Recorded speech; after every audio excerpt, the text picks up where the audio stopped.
If your Qobo can't run straight anymore, it means Qobo's motor is damaged, usually caused by falling from a height or aging parts. Today we are going to share with you one simple trick that will help you to fix Qobo at home. Step 1. Upgrade Qobo's firmware in Qobo's PC app. You can download Qobo's app on Robobloq's website.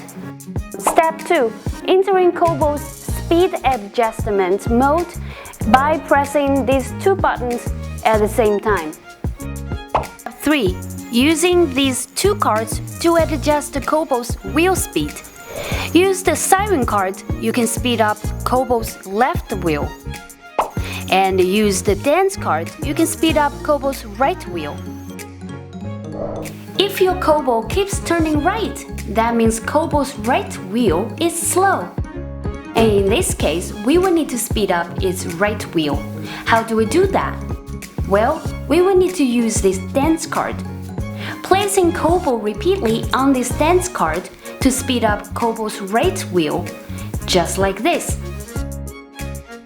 And if your Qobo keeps turning left, that means Qobo's left wheel is slower, so we need to speed up its left wheel using this siren card, like this, placing Qobo repeatedly on this siren card to speed up its left wheel until both wheels are on the same speed again.